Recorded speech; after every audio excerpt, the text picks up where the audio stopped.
पुढचा जो प्रश्न आहे, पाचवा प्रश्न, त्याचे काय चार पर्याय आहेत ते चार पर्याय बघूया आणि त्या पॅसेजमध्ये ते कोणत्या ठिकाणी येतात योग्य रीतीने ते आपण बघूया. तर पहिला पर्याय जो आहे तो काय आहे? अम्युजिंग. अम्युजिंग म्हणजे काय? मनोरंजन. दुसरं काय आहे? रिॲक्शन. काय? रिॲक्शन. तिसरं काय? रिॲक्शन म्हणजे प्रतिक्रिया. क्लिअरली. क्लिअरली म्हणजे काय? स्पष्टपणे. ब्रीफली. ब्रीफली म्हणजे काय? थोडक्यात. असे हे चार पर्याय आहेत आपल्या समोर. तर बघूया की पहिल्या ह्याच्यात रिकाम्या जागेवर कोणतं योग्य शब्द येतोय तो. तर बघा, Mulla Nasruddin was narrating and amazing incident. Incident म्हणजे काय? की काहीतरी एक गोष्ट घडणे, काहीतरी प्रक्रिया घडणे. कोणती? मनोरंजन म्हणजे amazing. To his friend he paused briefly. He paused briefly. दुसरं काय ना? ब्रीफली म्हणजे थोडक्यात थांबला तो त्या ठिकाणी. And awaited for a reaction. प्रतिक्रिया बघण्यासाठी त्या ठिकाणी थांबला. त्याच्या मित्राची काय प्रतिक्रिया होते ते बघण्यासाठी थोडा वेळ थांबला तो. द मुल्ला कुड काय राहिलं? Clearly C. Clearly C that the friend had not understood anything. आणि तो थोडा वेळ थांबला आणि त्याने बघितलं, स्पष्टपणे त्याने बघितलं की त्याच्या मित्राला काहीही या गोष्टीबद्दल समजलं नाही. that the friend that had not understood anything. त्याला काहीही समजलं नाही. तर नक्कीच तुम्हाला हे समजलं असेल. तर 6व्या प्रश्नाचे आपण उत्तर बघूया की 6व्या प्रश्नात कोणते शब्द आपल्याला दिलेले आहेत. तर प्रथम जो वर्ड दिलेला आहे, फर्स्ट वर्ड, तो काय आहे? कलेक्टेड. कलेक्टेड म्हणजे काय? गोळा करणे. दुसरा काय आहे? वॉर्न. वॉर्न म्हणजे काय? चेतावणी दिली. इन्स्ट्रक्शन्स. इन्स्ट्रक्शन म्हणजे काय? सूचना देणे. स्विफ्टली म्हणजे काय? पटकन. काय? पटकन. तर अशा पद्धतीने ह्या चारही शब्दांचा अर्थ होतो.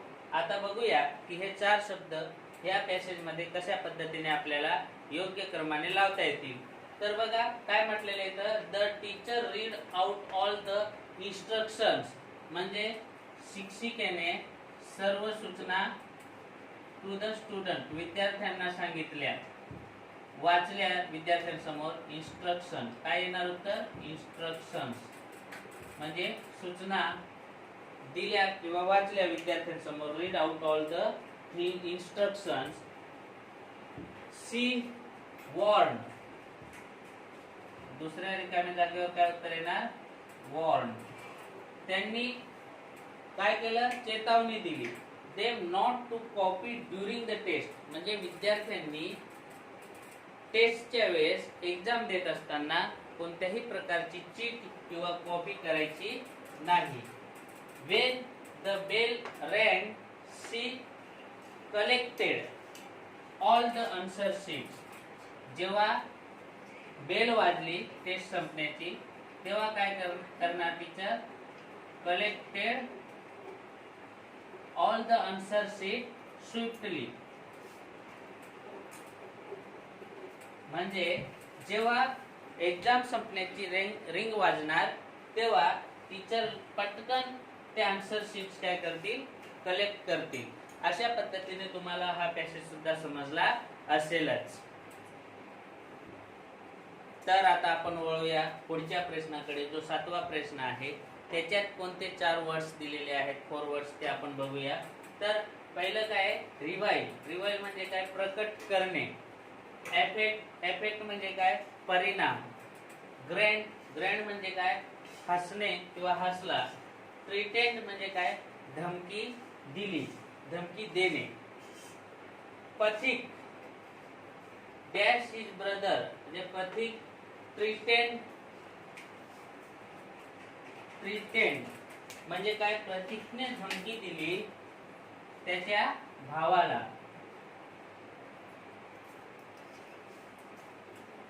कोणाला धमकी दिली? भावाला. इफ यू रिवाइल म्हणजे आवर सिक्रेट म्हणजे आपले जे गुपित आहे ते जर तुम्ही प्रकट केले तर आय विल हॅमर यू म्हणजे मी तुला काय करणार, हॅमर मारणार. द ब्रदर ग्रँड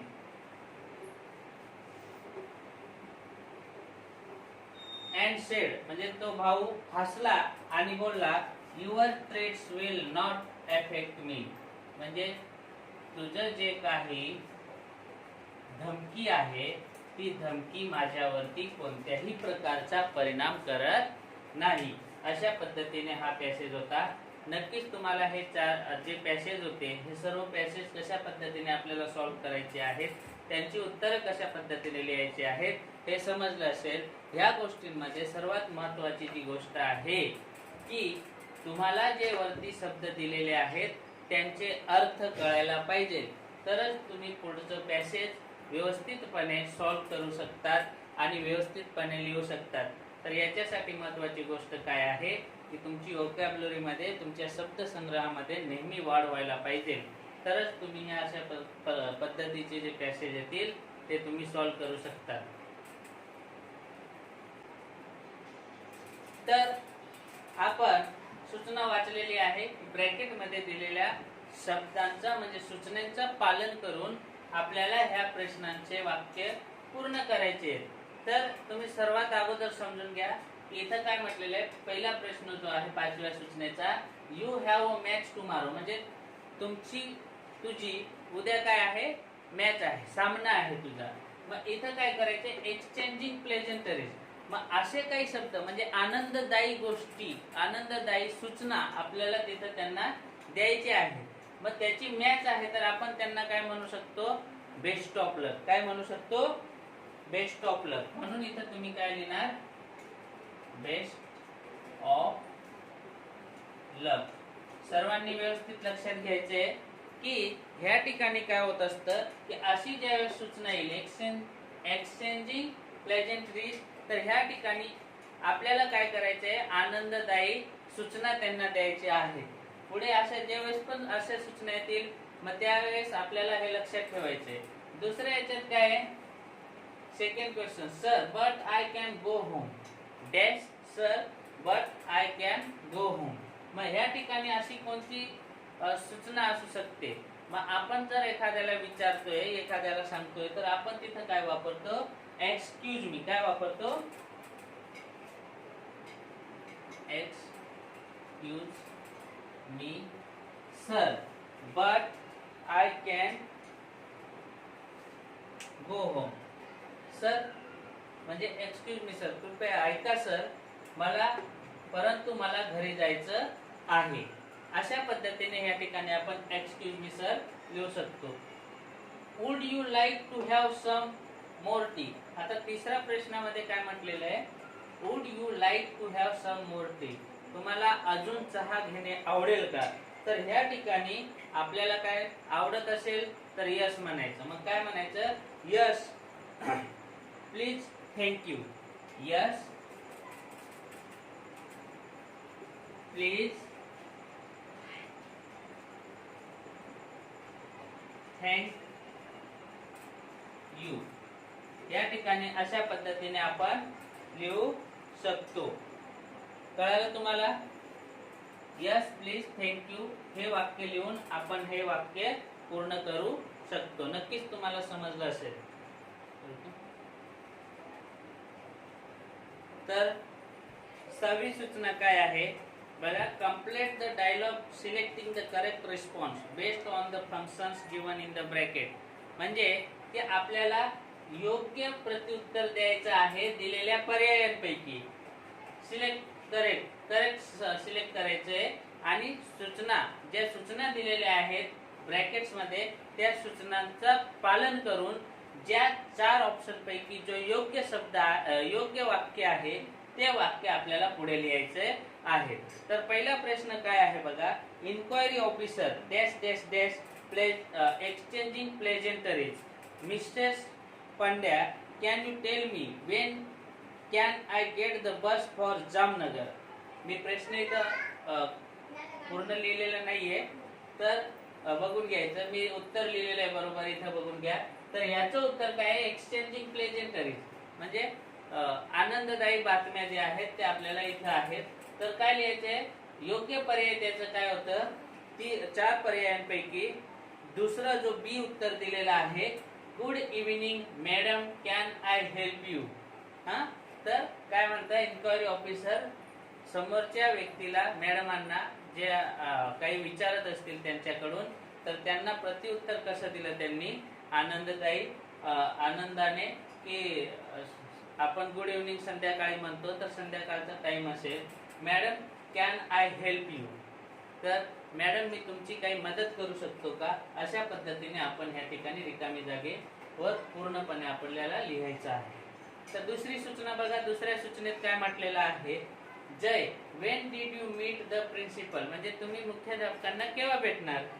मोहन, आता इथं काय म्हटलेलं आहे? स्पेसिफाईंग टाइम, म्हणजे आपल्याला योग्य वेळ दर्शवायची आहे, टाइम दर्शवायचा आहे. आपल्याला जेव्हा भेटायचं असेल त्या पद्धतीचा टाइम आपण त्या ठिकाणी दर्शवू शकतो. तर त्या ठिकाणी सुद्धा तुम्हाला 4 सूचना 4 ऑप्शन्स दिलेले आहेत. त्याच्यापैकी जो डी ऑप्शन आहे, डी ऑप्शन इथं राईट आहे. डी ऑप्शन मध्ये काय म्हटलेलं? I met him in the morning, म्हणजे मी त्यांना केव्हा भेटणार? सकाळी भेटणार. अशा पद्धतीने या प्रश्नांची उत्तरं द्यायची आहे. तर आता आपण 7व्या प्रश्नाकडे वळूया. 7व्या प्रश्नात काय सूचना आहे आपल्याला बघायची आहे. Match the sentences with correct functions, म्हणजे जोड्या लावायच्या आहेत योग्य पद्धतीने आपल्याला. तर बघा, मी इथं प्रश्न लिहिलेले आहेत आणि त्यांची उत्तरं लगेचच खाली लिहून दिलेली आहेत. तुम्हाला पण त्या ठिकाणी मॅचिंग साठी किंवा खाली जागा दिलेली असेल आन्सर्स लिहिण्यासाठी, तर तुम्ही त्या पद्धतीने आन्सर्स लिहायचे आहेत. ओके, तर पहिला प्रश्न बघा. Thank you for helping me said Meet, म्हणजे मीत बोलला की मला मदत करण्याबद्दल धन्यवाद. तर ह्या ठिकाणी कशासोबत मॅच होते जोडी? तर एक्सचेंजिंग प्लेजेंटरीज, आनंददायी बातम्या, जे मी तुम्हाला सांगितलं की ह्या ठिकाणी आपल्याला त्याच्यामध्ये त्याचं उत्तर मिळेल. Second, the programme is in the town hall, जे कार्यक्रमाचं आयोजन आहे ते कुठं आहे? टाउन हॉल मध्ये आहे. मग याचं उत्तर काय येणार? स्पेसिफाईंग लोकेशन, एक लोकेशन स्थळ आपल्याला दर्शवलेलं आहे ह्या प्रश्नामध्ये. तिसऱ्या क्वेश्चन काय म्हटलेलं आहे की I am sorry I hurt you, म्हणजे मला माफ करा मी तुम्हाला दुःख दिलं. तर या ठिकाणी काय येणार? एक्सचेंजिंग प्लेजेंटरीज च उत्तर या ठिकाणी बरोबर येणार. चौथा क्वेश्चन काय आहे ते बघा. We celebrate independence day on 15 August, म्हणजे आपण स्वातंत्र्य दिवस स्वातंत्र्य दिन जो आहे हा कोणत्या तारखेला सेलिब्रेट करतो? 15 ऑगस्टला. म्हणून या ठिकाणी एक टाइम दर्शवतो की 15 तारखेलाच आपल्याला हा प्रोग्राम किंवा स्वातंत्र्य दिन साजरा करायचा असतो.